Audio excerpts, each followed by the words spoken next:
Discover the ultimate 5-day Malta itinerary, packed with stunning sights, rich history, and unforgettable experiences across Malta, Gozo, and Comino. Don't forget to like, comment, and share this video, and subscribe to my channel for more travel inspiration.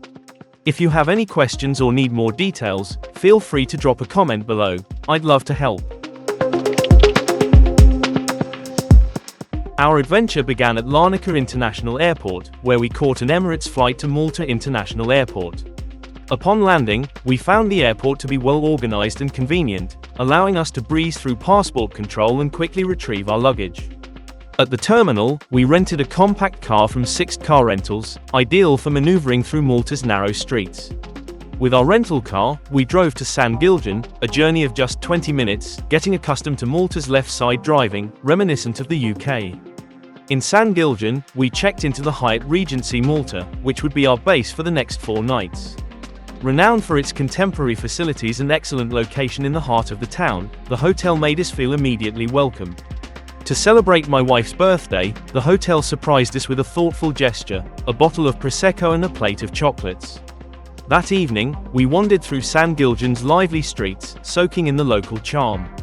For dinner, we had made a reservation at Caviar and Bull, a highly acclaimed restaurant celebrated for its scenic setting and delectable dishes. The meal was a perfect way to mark the occasion. Afterward, we returned to the Hyatt Regency to enjoy cocktails at the rooftop bar, where the breathtaking views added to the experience. Finally, we retired to our room, ready to recharge for the exciting island adventures awaiting us. Our second day in Malta began with breakfast at the Hyatt Regency, fueling us for a day of discovery. We drove to Valletta and parked at MCP, the city's main car park near the entrance. Walking into the city, we admired Christ the King and the Triton Fountain, capturing photos before passing through the city gate. The modern new Parliament building stood out among the historical scenery, and Republic Street offered plenty of shops and local charm. We paused for coffee at Starbucks before visiting St. Barbara's Church and exploring the quaint streets.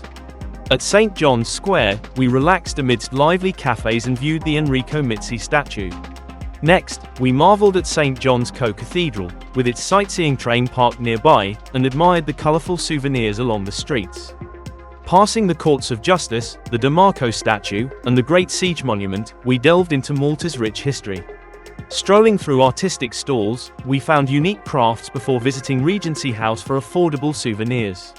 At Republic Square, we enjoyed the vibrant atmosphere and visited the National Library of Malta, where the Queen Victoria's statue stood proudly. St. George's Square, home to the Grand Master Palace and Fontaine de la Place San Gorge, was a highlight.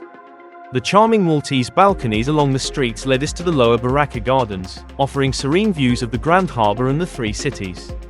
We also stopped by the Siege Bell War Memorial and Upper Baracca Gardens, where we learned about the daily saluting battery ceremony and admired harbour views. We then drove to Marsaxlokk, a picturesque fishing village. The colourful Luzzas boats and bustling markets made the visit memorable.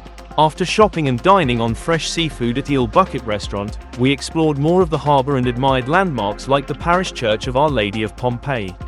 Next, we visited Wadi Zurich for a boat tour of the Blue Grotto, where the glowing blue waters amazed us. In the evening, we returned to Valletta, strolling its illuminated streets. Stops included the Royal Opera House site and St. John's Square, beautifully lit at night. We dined at Arki, enjoying Asian cuisine and cocktails, before soaking in the city's vibrant nightlife. Back at the hotel, we rested, eager for the next day's adventures. We began our third day in Malta with a visit to Mdina, the silent city, known for its rich history and stunning architecture. Crossing the main bridge, we entered a timeless world and stopped by the Mdina dungeons for a glimpse into the city's past. We visited the National Museum of Natural History and picked up maps from the Visit Malta Tourist Information Office. Walking through the charming streets, we admired Mdina Glass, St. Peter's Church, and the intricate architecture. A highlight was St. Paul's Cathedral, with its ornate Baroque interior. The city's colorful wooden balconies and horse carriage tours added to its charm. We ended our visit with coffee at a quaint cafe, soaking in the peaceful ambience.